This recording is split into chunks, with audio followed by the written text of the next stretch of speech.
ప్రకాశం జిల్లా అర్ధవీడు మండలం యాచవరం గ్రామంలో గురువారం అటవీ ప్రాంతంలో మేతకు వెళ్లిన గేదెను పెద్దపులి దాడి చేసి చంపింది.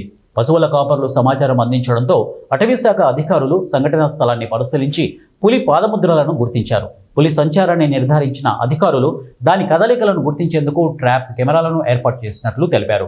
అలాగే అటవీ ప్రాంతంలో ఒంటరిగా పశువులను తీసుకెళ్లవద్దని అటవీ శాఖ అధికారులు హెచ్చరించారు. ఇటీవల ఒక గేదెపై పులి దాడి చేసి చంపిన ఘటన నేపథ్యంలో బాధితుడైన రైతుకు నష్టపరిహారం అందిస్తామని డిఆర్ఓ ప్రసాద్ రెడ్డి తెలిపారు. మనం అర్ధవీడు మండలం యాచవరం గ్రామ పరిధిలో మనం అంకమ్మశిల రస్తాలో ఉన్నాము. ఈ ప్రాంతంలో ఈరోజు పెద్ద పులి మేతకు వచ్చినటువంటి పశువు మీద దాడి చేసి చంపడం జరిగింది.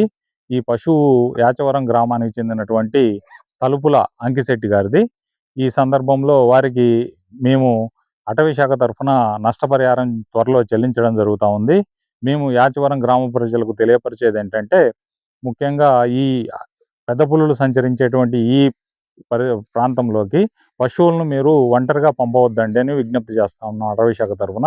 ఎందువలనంటే ఇదంతా కూడా నాగార్జున సాగర్ శ్రీశైలం పెద్ద పులుల అభయారణ్యం. ఇది పెద్ద పులులు పెరగడానికి అనువైనటువంటి ప్రాంతం అన్నమాట.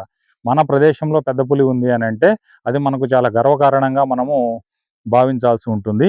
కాబట్టి పెద్ద పులుల యొక్క సంరక్షణలో ప్రతి ఒక్కరూ కూడా భాగస్వాములు కావాలని అటవీ శాఖ తరఫున మనం విజ్ఞప్తి చేస్తాము.